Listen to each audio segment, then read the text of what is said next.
Je ne vole pas les maris. Je les collectionne. Les foyers se brisent, les femmes pleurent, et je m'en sors chaque fois plus riche. Enfin, pourquoi courir après les garçons quand je peux posséder les rois? Les femmes pleurent, les maris supplient, et moi, Vera, je gagne toujours. Vera était le genre de femme qui faisait tourner les têtes sans effort. Chacun de ses pas était réfléchi, chaque sourire calculé. Elle ne s'intéressait pas aux chansons d'amour ni aux cloches de mariage. Non, Vera avait les yeux rivés sur autre chose. Les hommes mariés. Dès ses 23 ans, elle fit un vœu silencieux. Je ne serai jamais la femme qui pleure un mari infidèle. Elle serait plutôt la femme dont les femmes murmurent à l'oreille des autres, celle qui porte l'affection de son mari comme un sac de créateur. À 28 ans, Vera vivait dans un appartement luxueux, niché dans l'un des quartiers les plus riches de la ville. Son placard était un musée de soie, de dentelles et de bijoux scintillants, des cadeaux d'hommes rentrés chez eux à des femmes qu'ils ne regardaient presque plus. Tout le monde la mettait en garde. Sa mère, une femme profondément croyante, l'avait maintes fois assise à sa table. Vera était sa fille unique, pour qui elle avait tout sacrifié pour financer ses études. Pourtant, elle avait décidé de briser le ménage. « Ma fille », suppliait-elle en serrant les mains de Vera comme si elles allaient lui échapper. « Ce que tu sèmes sera récolté un jour. » On ne trouve aucune joie à construire sa vie sur les larmes des autres. Vera se contentait de sourire, calme et impassible. « Maman, je n'ai pas l'intention de me marier. Je ne veux pas d'un mari avec qui quelqu'un d'autre coucherait. Mieux vaut rester libre. Mieux vaut être la tempête que la victime. D'ailleurs, qui vous a dit que Dieu existait? Dieu n'existe pas. Alors ne vous inquiétez pas de l'enfer pour moi. » Sa mère la regarda avec pitié avant de la laisser à sa décision et aux conséquences. Ses amis essayèrent aussi. Lors des brunchs, des virées shopping, lors de visites nocturnes arrosées d'un excès de vin. « Vera, c'est dangereux. Le karma a la mémoire longue », murmura un jour Amaka de l'autre côté de la table. Vera se contenta de rire en faisant tournoyer son mimosa. « Je suis le karma », répondit-elle. Dans son monde, l'amour était une transaction, le mariage une plaisanterie et la loyauté un mythe. Elle s'enorgueillissait de l'art de la séduction, d'être l'échappatoire des hommes vieillissants et ennuyés qui prenaient le désir pour l'amour. Certaines nuits, allongée dans son lit king size, elle comptait les chaussures de créateur soigneusement alignées contre son mur, se sentant puissante, intouchable. « Je ne suis pas l'idiote », se disait-elle. « Je suis la séductrice. » Mais au fond d'elle-même, dans les recoins silencieux de son esprit qu'elle n'osait pas fréquenter, résonnait un malaise, un écho creux qu'aucune somme d'argent, aucune promesse murmurée, aucun collier serti de diamants ne pouvait faire taire. Pourtant, Vera continuait d'avancer, le cœur solidement ancré, la mission accomplie, laissant derrière elle une traînée de foyers brisés, car elle croyait que le monde ne lui devait aucune gentillesse, et qu'elle ne lui devait rien en retour. Vera gagna en audace avec le temps. Il ne s'agissait plus seulement de cadeaux, les sacs de luxe, les liasses de billets, les vacances surprises à Dubaï. C'était devenu une faim, une satisfaction malsaine. Chaque fois qu'elle entendait parler d'une femme qui pleurait à cause d'elle, elle se sentait puissante, comme si elle avait percé le code secret de la vie. Soit tu te brises, soit tu te fais briser, marmonnait-elle en enfilant une nouvelle paire de talons pour un autre dîner interdit. L'une de ses conquêtes les plus fières était Alaji Musa, un homme riche et respecté, père de famille de 3 enfants adultes et d'une femme qui l'avait soutenu dans la pauvreté comme dans la prospérité. Vera s'en fichait. En quelques semaines, Alaji lui mangeait dans la main, la comblant de cadeaux si lourds que même ses voisins en murmuraient. Une nouvelle voiture, une boutique à son nom, des vacances à Zanzibar. Elle l'avait complètement conquis. Et lorsque la femme d'Alaji, Ajia Esha, se présenta à la boutique de Vera par un après-midi de canicule, Vera ne broncha pas. La femme était vêtue modestement, le visage ridé par l'épuisement et le chagrin. Elle regarda Vera d'une voix tremblante. « S'il vous plaît, je vous en supplie, au nom de Dieu, quittez mon mari. Vous détruisez ma famille. » Vera pencha la tête, un petit sourire cruel se dessinant sur ses lèvres. Elle examina Ajia de haut en bas lentement, comme si elle inspectait des marchandises endommagées. « Peut-être que si tu n'étais pas si laide, » dit Vera d'une voix empreinte de moquerie, « il ne serait pas venu me voir en courant. » Ajia écarquilla les yeux, mais Vera n'avait pas fini. « Tu te regardes seulement dans le miroir ? Tu sens la vieille soupe. Ta peau est terne. Tes cheveux ressemblent à une éponge mâchée. Un homme comme Alaji mérite d'être entouré de quelqu'un de frais, de beau, de quelqu'un qui sait le satisfaire. » Chaque mot était comme une lame qui transperçait la dignité d'Ajia. Et au fait, ajouta Vera en se penchant comme pour partager un secret, il dit que tu es un poisson mort au lit. Que la seule excitation qu'il éprouve maintenant, c'est de rêver de moi. Agia resta figée un instant, les larmes aux yeux. Mon Dieu te jugera, Vera. Un jour, tu rencontreras ton égal, et tu regretteras tout ce que tu m'as fait. Puis, rassemblant le peu de force qui lui restait, elle fit demi-tour et s'éloigna. Quelques jours plus tard, la nouvelle se répandit qu'Agia Esha avait fait ses bagages et quitté le mariage. Après 3 décennies de loyauté, après lui avoir donné des enfants, après avoir survécu à des années difficiles, c'est elle qui s'en alla. Vera célébra cette soirée. Elle sabrait le champagne dans son appartement, musique à fond, dansant seule dans son salon. Elle se fichait de savoir qui elle détruisait. En fait, plus elle faisait pleurer, plus elle se sentait heureuse. Dans son esprit, elle était intouchable, une force de la nature. S'ils étaient trop faibles pour se battre pour leur mariage, c'était leur problème, pas le sien. Mais Vera ignorait que même les forces de la nature peuvent parfois se heurter à des forces plus fortes. Et sa propre tempête se préparait tranquillement. Un soir, Vera se prélassait au bord de sa piscine lorsqu'elle apprit la nouvelle. Alhaji Moubarak venait d'être promu sénateur. C'était le sénateur le plus riche et le plus influent. Pouvoir, influence, richesse intouchable. Ce n'était pas un homme riche comme les autres. C'était l'homme. Les lèvres de Vera s'étirèrent en un lent sourire tandis qu'elle faisait défiler les photos de lui sur son téléphone. Grand, robuste, la peau foncée, avec ce genre d'assurance que seules les poches bien garnies et les relations les plus solides pouvaient offrir.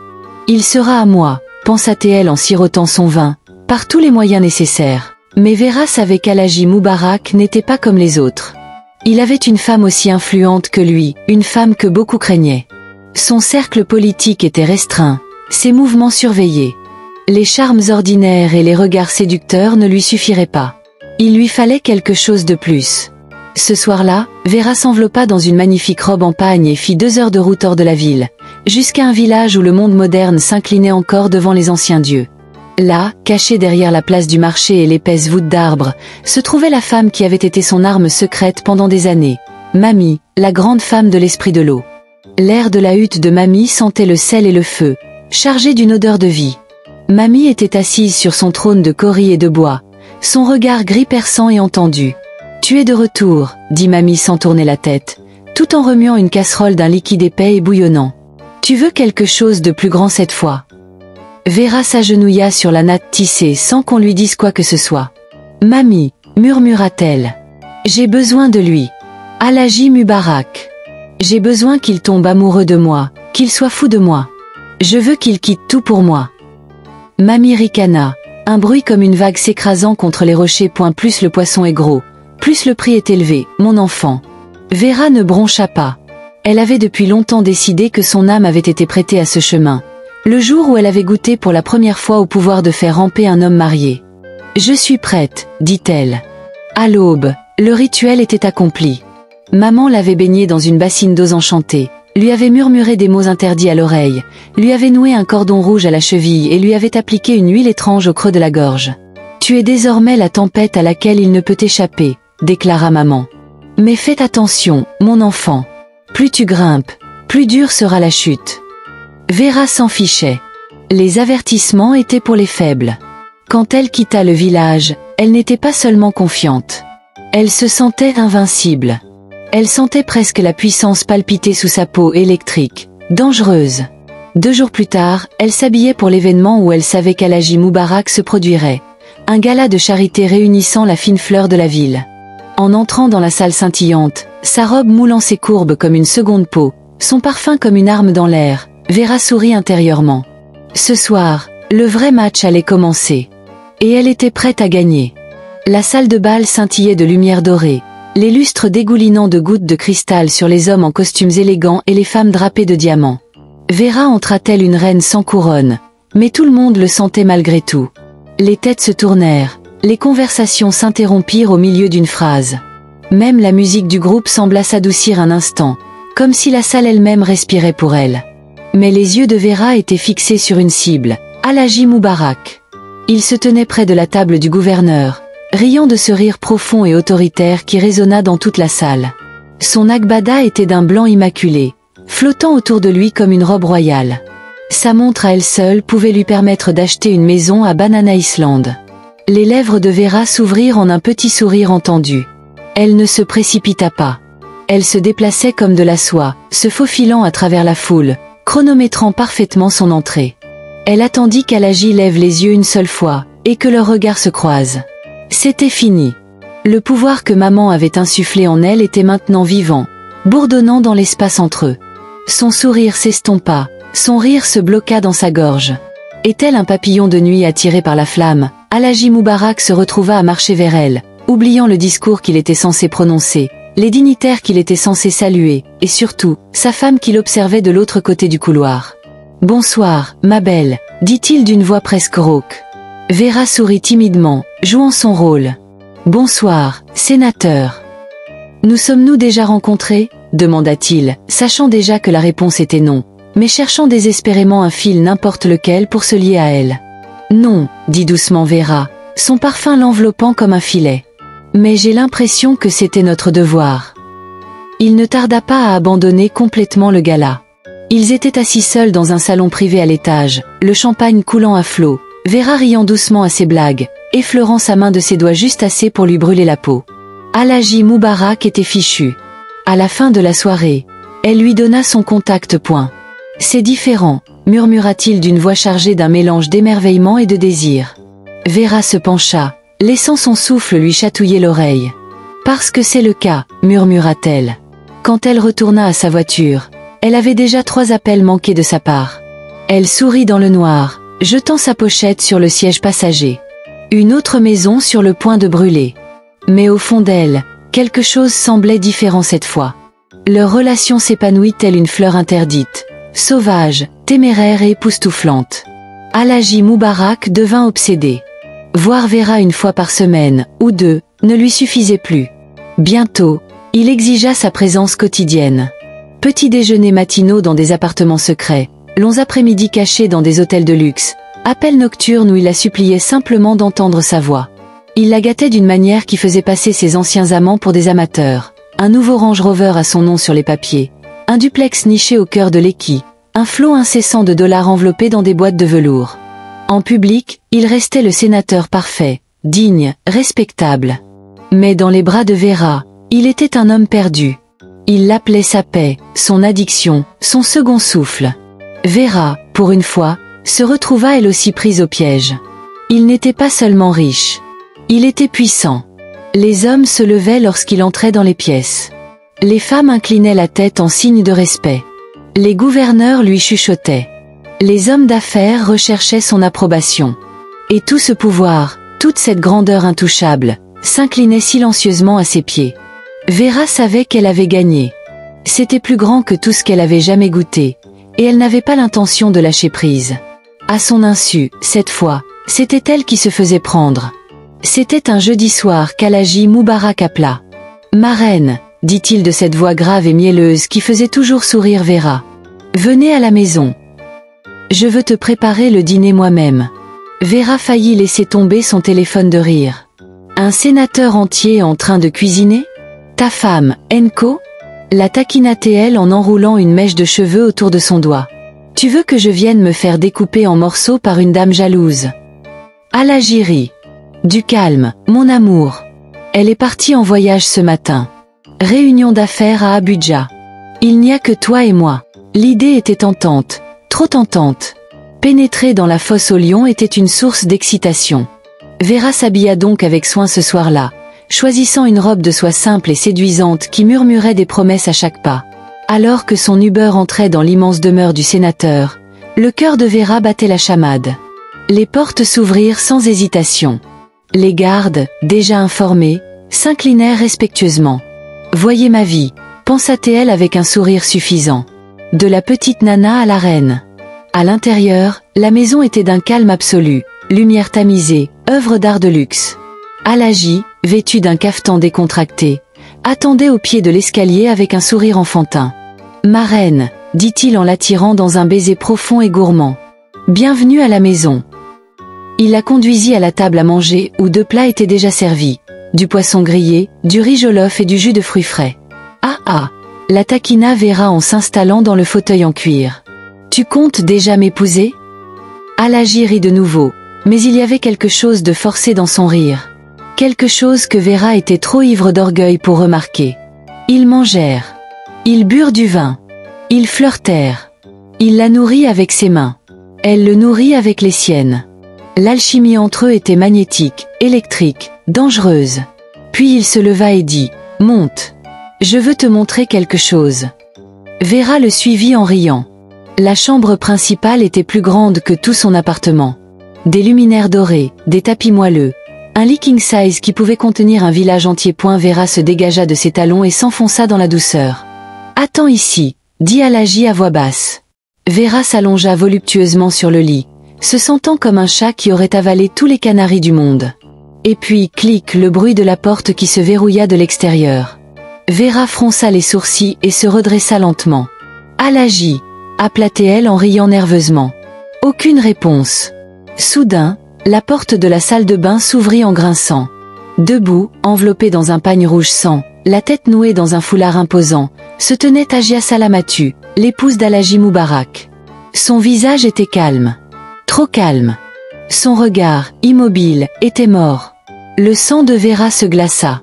Ajia Salamatu entra dans la pièce, se rapprochant lentement, tel un chasseur s'approchant d'un animal pris au piège. « Tu as mangé ma nourriture, » dit Ajia doucement. « Tu as dormi dans mon lit. Maintenant. » Son sourire s'élargit. « On va t'accueillir comme il se doit. » La bouche de Vera s'ouvrit pour crier, mais aucun son n'en sortit. Car à cet instant, elle réalisa qu'elle n'était pas la chasseuse ce soir. Elle était la proie. Le silence dans la pièce était épais, pesant sur la peau de Vera comme un poids supplémentaire. Les yeux d'Ajia Salamatu ne clignèrent pas, ne vacillèrent pas. « Vas-y, » dit-elle doucement, presque gentiment, en désignant le lit. « Montre-moi comment tu prends ce qui m'appartient. » Vera resta figée, l'esprit à toute vitesse, le cœur battant contre ses côtes comme un oiseau pris au piège. Ce devait être un piège. Un piège cruel. Un piège pour l'humilier. Mais soudain, depuis la porte, Alagi Moubarak revint nonchalamment dans la pièce, son cafetan défait, un large sourire. Il n'était ni en colère ni choqué. Il était amusé. « Viens, ma reine, » dit-il en tapotant le lit en riant. « Où as-tu perdu ton enthousiasme ?» La gorge de Vera se dessécha. Son regard passa d'Alagi à Ajia, confuse, humiliée, effrayée. Mais Ajia se contenta de s'adosser au fauteuil près de la fenêtre, croisant soigneusement les jambes, les observant comme un public impatient attendant le début du spectacle. L'orgueil de Vera, cet orgueil dangereux et têtu, ne la laissait pas tomber. Elle sourit avec force, laissa glisser la robe de soie de ses épaules et grimpa sur le lit. Au moment où leurs corps se touchèrent, Alagi éclata d'un rire profond et rauque qui fit trembler les murs. Mais Vera se força à se concentrer. Elle se déplaça contre lui comme elle avait réagi contre tant d'autres, lente, sensuelle, calculée. Les minutes s'étirèrent jusqu'à l'éternité. Alagi gémissait et murmurait des louanges obscènes, la serrant fort comme si elle était l'air dont il avait besoin pour respirer. Pendant ce temps, Ajia Salamatu restait assise, immobile, observant chaque poussée, chaque baiser, chaque allaitement désespéré. Son visage restait serein. Ses yeux étaient froids comme l'hiver. Vera essaya de ne pas la regarder, de chasser la honte qui lui brûlait la peau, mais c'était impossible. Comment pouvait-elle oublier qu'elle jouait pour la femme de l'homme qu'elle essayait de voler? Plus de 40 minutes plus tard, c'était terminé. Une ruée de sueur, des draps emmêlés et une respiration difficile. Vera s'effondra à côté d'Alagi, le cœur battant la chamade, le corps épuisé. Mais le pire était encore à venir. Ajia Salamatu se leva, lissa son peignoir et reprit la parole, d'une voix basse et tranchante comme une lame. « Va prendre une douche, » dit-elle, les lèvres étirées en un mince sourire. « Nous avons encore une surprise pour toi. » L'estomac de Vera se noua violemment. Elle jeta un coup d'œil à Alagi pour la rassurer, mais il se contenta de rire et lui fit signe de se diriger vers la salle de bains attenante. Telle une marionnette, elle obéit, les jambes tremblantes en traversant la pièce. La salle de bain était grandiose, sol en marbre, robinetterie dorée, une baignoire pouvant accueillir 3 personnes. Vera ouvrit le robinet et se glissa sous le jet, espérant que l'eau chaude chasserait la honte qui la rongeait. Mais alors même que l'eau la frappait, elle sentit que quelque chose n'allait vraiment pas. L'air lui-même sembla s'épaissir, vibrer d'une pulsation sombre et invisible. Elle ferma les yeux et prit une profonde inspiration. C'est peut-être juste le stress, se dit-elle. Peut-être qu'ils veulent juste me faire peur. Elle termina rapidement en s'enveloppant dans une serviette. En ouvrant la porte pour sortir, elle se figea. Alhaji Mubarak et Hajia Salamatu l'attendaient, mais ils ne souriaient plus. Entre eux se tenait une étrange silhouette drapée de rouge, le visage dissimulé sous des couches de craie blanche. Un prêtre. Un prestidigitateur. Et dans sa main, il tenait une petite chaîne rouillée. Le sang de Vera se glaça. La surprise n'était pas une voiture. Ni de l'argent. Ni un autre cadeau. Non, c'était tout autre chose. Quelque chose dont elle ne se séparerait jamais. La pièce sentait différemment. Elle était plus froide, plus lourde, comme si l'air lui-même était chargé d'une substance invisible et cruelle. Les pieds nus de Vera hésitaient sur le seuil. Elle serra plus fort la serviette autour de son corps tandis qu'Alhaji, Hajia et le prêtre la conduisaient à l'intérieur sans un mot. Au début, elle ne voyait pas clairement. Puis sa vue s'habitua. Et là, enchaîné à un poteau en fer poli, se tenait un énorme Rottweiler. Le chien était assis, étrangement immobile, sa fourrure noire luisante, ses yeux brillants d'un calme étrange, presque humain. Pas de grognement. Pas d'aboiement. Juste un silence silencieux et inquiétant qui donnait la chair de poule à Vera. Avant même de retrouver sa voix, Hajia pointa une main ferme vers l'animal et parla. Sa voix était basse, froide et absolue. « Fais-lui l'amour !» Le cœur de Vera s'arrêta. L'espace d'une seconde, elle crut avoir mal entendu. Elle cligna rapidement des yeux, les oreilles bourdonnant d'incrédulité. « Quoi ?» halta-t-elle en reculant instinctivement. Alhaji se contenta de rire, mais ce n'était pas le rire chaleureux et taquin qu'il lui avait adressé. Ce rire était creux, plein de moquerie. « Tu l'as entendu, » dit Alhaji en croisant les bras. « Tu as goûté à ce qui m'appartient. Maintenant, tu dois finir ce que tu as commencé. » Le prêtre marmonna quelque chose dans sa barbe, une suite de mots que Vera ne comprenait pas.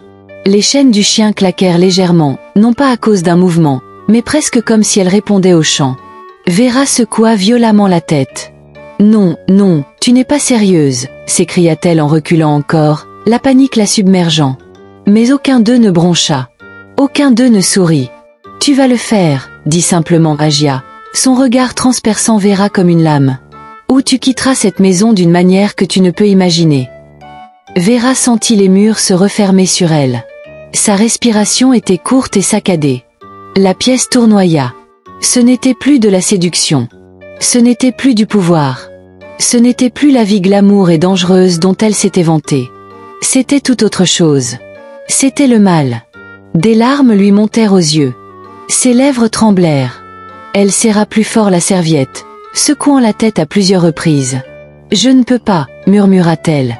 Le prêtre fit un pas en avant, sa main soulevant la chaîne rouillée qu'il tenait, celle que Vera n'avait pas remarqué lui passer autour du poignet. À cet instant, elle comprit. Elle n'avait pas le choix. Le glamour, l'argent, les voitures, les vêtements de marque, tout cela l'avait conduite ici. Dans cette pièce. À cet instant. À cette horreur impensable. Le silence s'étira, insupportable. Le Rottweiler l'observa sans cligner des yeux, sa respiration lourde étant le seul bruit dans la pièce. Vera se tenait là, brisée, piégée, dépouillée de tout son pouvoir imaginaire, tremblante devant ceux qu'elle croyait autrefois contrôler. Ce n'était plus un jeu. C'était une punition. Et ce n'était que le début. Vera se tenait là, le cœur battant si fort qu'elle entendait à peine les chants du prêtre. Il n'y avait aucune issue. Elle le savait, au plus profond d'elle-même. Elle savait que si elle refusait, il la ruinerait, la briserait irrémédiablement, peut-être même lui mettrait fin à ses jours sur le champ. Et personne n'oserait poser de questions. Pas avec le pouvoir d'Alhaji. Pas avec le regard froid et impitoyable de Hajia qui la transperçait.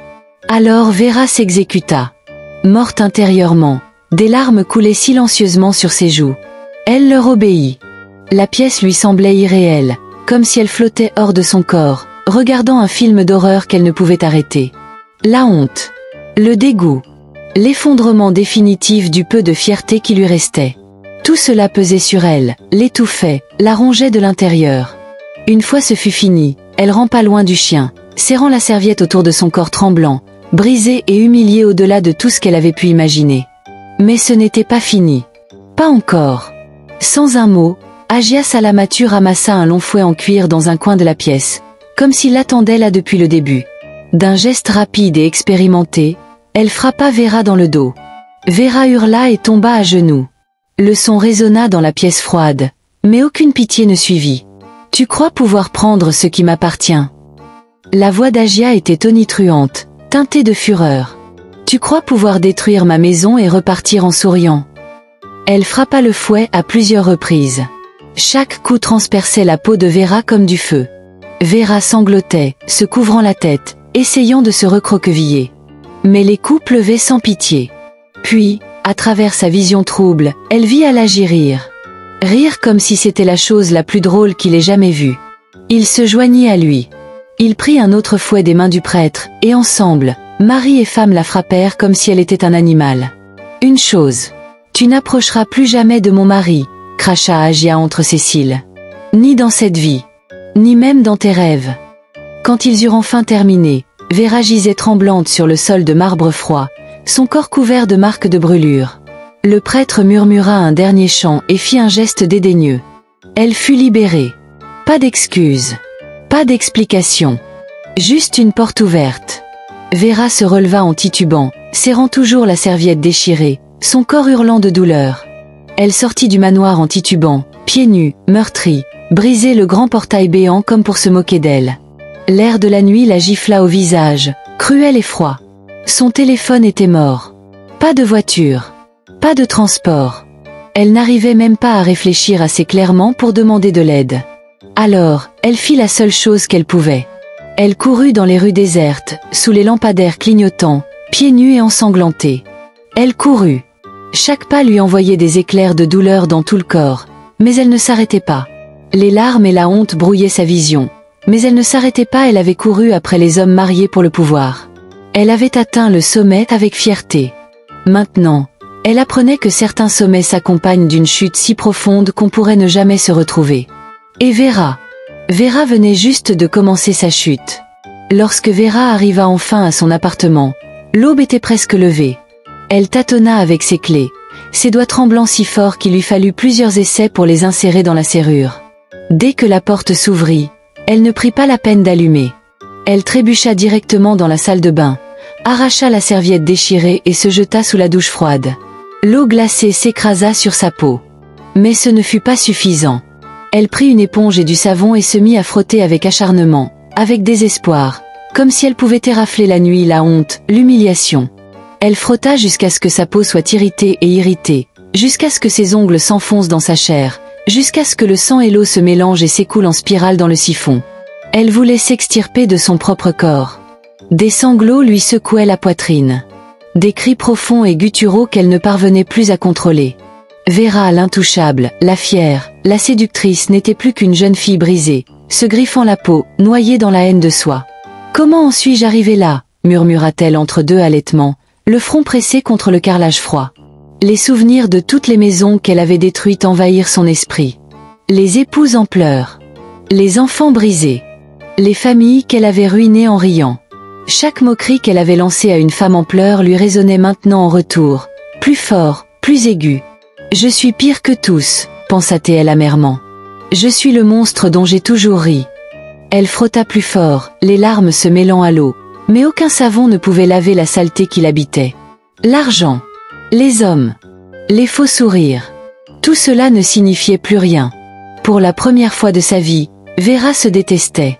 Elle détestait profondément celle qu'elle était devenue. Le regret la rongeait comme des chiens sauvages, féroces et implacables. Si elle pouvait remonter le temps, elle le ferait. Si elle pouvait effacer le chemin qu'elle avait parcouru, elle le ferait. Mais il était trop tard. Les cicatrices étaient déjà gravées dans son corps, dans son âme. Et Vera le savait, certaines taches, même frottées avec force, ne partent jamais. Elle garda ce qui lui était arrivé pour elle. Elle ne le dit même pas à sa mère ni à ses rares amis parce qu'il l'avait prévenue, mais elle se croyait intouchable. 3 semaines passèrent, mais Vera ne vivait plus.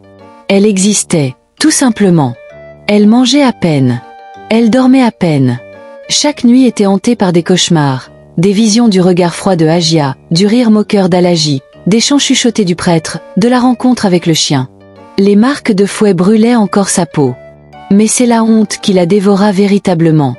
Puis vint le matin qui brisa le peu qui lui restait. Elle se réveilla avec une sensation de démangeaison et de brûlure insupportable entre les cuisses. Désorientée et paniquée, elle se précipita dans la salle de bain, baissa sa culotte et se figea. Des asticots. De minuscules asticots blancs et frétillants rampaient sur ses parties intimes. Un cri étranglé lui arracha la gorge, elle les frappa, les frotta, pleura, les griffa, mais ils continuèrent à affluer, jaillissant de son corps comme une malédiction vivante. Vera s'effondra sur le sol de la salle de bain, tremblant violemment. Elle savait que ce n'était pas naturel. Ce n'était pas une infection. C'était une punition. Se relevant, elle enfila une robe ample et sortit en titubant de son appartement, de nouveau pieds nus, en direction du seul endroit qui, selon elle, pourrait lui apporter des réponses, le sanctuaire de Mamie. Le voyage lui parut interminable. Les rues étaient floues. Son cœur battait plus fort que la circulation. Quand elle entra enfin dans la petite cabane sombre, Mamie l'attendait déjà, le visage sombre. Vera tomba à genoux, sanglotant de façon incontrôlable. « Mamie, aide-moi, s'il te plaît. Je suis en train de mourir », cria-t-elle en essayant de soulever sa robe pour montrer l'horreur qui grandissait en elle. Mamie ne jeta même pas un coup d'œil.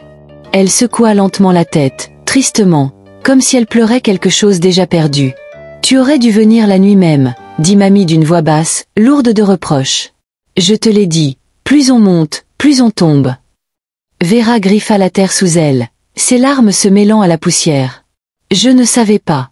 J'avais peur. Je n'ai pas réfléchi », s'étrangla-t-elle. Les yeux de Mamie étaient vides de pitié. « On t'a utilisé pour un rituel », dit-elle sèchement. « Cette femme et son mari. Ils ne sont pas ordinaires. Ils ont nourri ton corps et ton esprit de quelque chose de plus ancien, de plus sombre que tout ce que tu comprends. » Vera gémit en se balançant d'avant en arrière. « Mais tu peux me sauver, Mamie.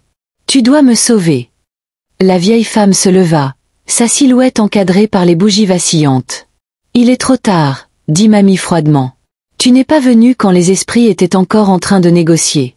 Maintenant, ton destin est scellé. » Vera hurla à un cri rauque, animal, de désespoir.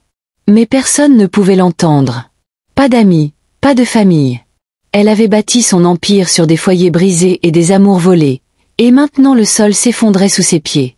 Maman lui tourna le dos, s'enfonçant plus profondément dans l'ombre du sanctuaire. « Tu courais après les hommes mariés comme un sport », dit-elle par-dessus son épaule. « Maintenant, c'est toi la proie. » Et sur ce, Vera se retrouva seule, brisée, ensanglantée, porteuse d'une malédiction qu'elle ne pouvait plus fuir.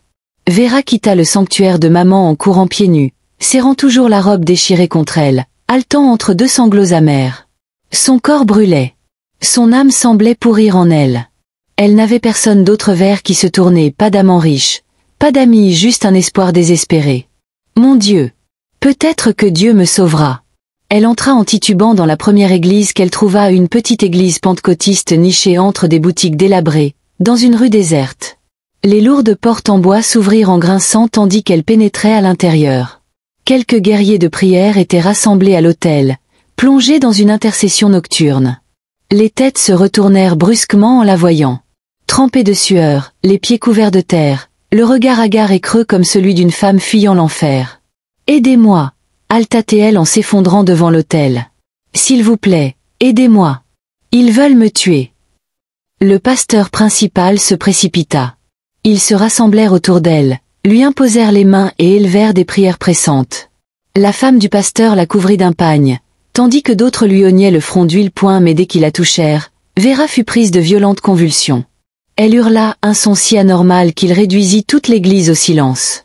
Quelque chose en elle, quelque chose de sombre et de vicieux se débattit. « Elle est liée par des alliances », hurla le pasteur, le visage ruisselant de sueur. « Des alliances profondes. Sang et esprit. » Les guerriers de la prière intensifièrent leurs cris. Ils luttèrent pendant des heures, mais les esprits refusèrent de la lâcher. Des jurons jaillirent des lèvres de Vera dans des langues étranges qu'elle ne connaissait pas. Son corps se tordit et se déforma de manière anormale. Pourtant, les asticots continuaient de s'échapper de son corps, preuve visible du rituel auquel elle avait été soumise. Même certains guerriers de la prière reculèrent d'horreur. À l'aube, Vera gisait immobile sur le sol froid, respirant à peine. Le pasteur s'agenouilla près d'elle, épuisé, la voix lourde de chagrin. Ma fille, dit-il doucement, tu es allée trop loin. Tu t'es trop vendue. Tu es entrée dans des eaux que nous ne sommes pas censés aborder. Des larmes coulèrent sur son visage tandis qu'il contemplait sa silhouette pitoyable. Nous continuerons de prier pour toi. Mais certains dommages. Il secoua la tête. Certains dommages exigent que tu traverses le feu toi-même. On lui fit un lit au fond de l'église.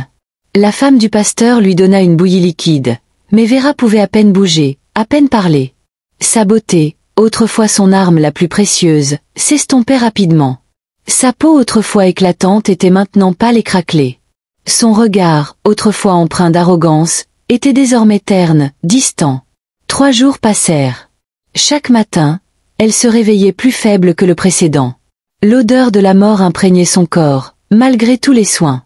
Ses cris s'atténuèrent jusqu'à devenir de simples murmures. Elle était encore en vie, mais à peine. Et tandis qu'elle restait allongée là, le regard vide fixé sur le plafond fissuré de l'église, Vera savait que c'était sa punition.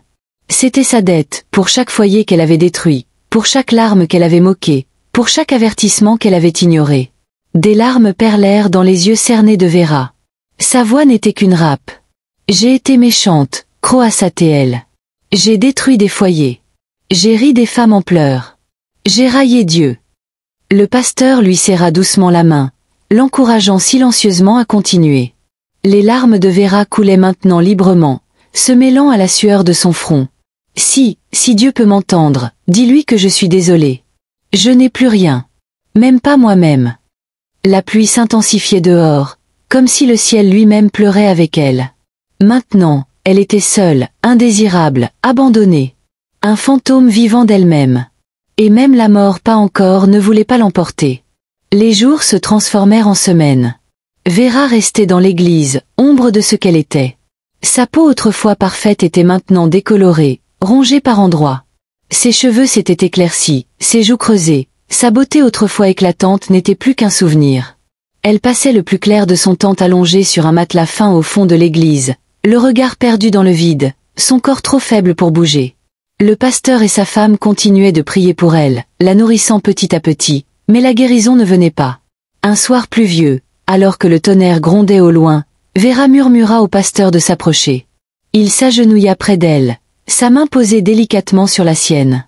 À cet instant, dépouillée de sa beauté, de sa fierté, de son pouvoir, de tout, Vera fit quelque chose qu'elle n'avait jamais vraiment fait auparavant. Elle capitula. Pas les fausses excuses qu'elle avait l'habitude de présenter lorsqu'elle était prise. Non pas les prières orgueilleuses réclamant davantage de richesse. Mais un repentir sincère, nu, venu du plus profond de son âme brisée. Le pasteur ferma les yeux et pria doucement, pleurant en implorant la miséricorde de Dieu. Pas de vision. Pas de descente d'ange. Juste un silence pesant et douloureux et une paix tranquille qui emplissait lentement la pièce. Vera sourit faiblement, un sourire fragile, presque enfantin. C'était le premier sourire qu'elle avait depuis des semaines. « Merci », murmura-t-elle. Plus tard dans la nuit, Vera ferma les yeux pour la dernière fois. Elle s'éteignit silencieusement, sans lutte, sans peur, non pas comme la femme orgueilleuse et destructrice qu'elle avait été autrefois, mais comme une âme qui avait enfin trouvé l'humilité à la toute fin. L'église célébra une petite cérémonie en son honneur. Aucune famille ne vint. Aucun homme riche ne vint. Juste le pasteur, sa femme et quelques guerriers de la prière, les seuls qui l'avaient vu au plus bas et l'avaient suffisamment aimé pour se battre pour son âme. Ainsi s'est achevée l'histoire de Vera, non pas dans la gloire ni dans la richesse, mais dans une rédemption brutale et douloureuse. Un dernier avertissement écrit en silence. Nul ne se moque de Dieu et s'en sort indemne.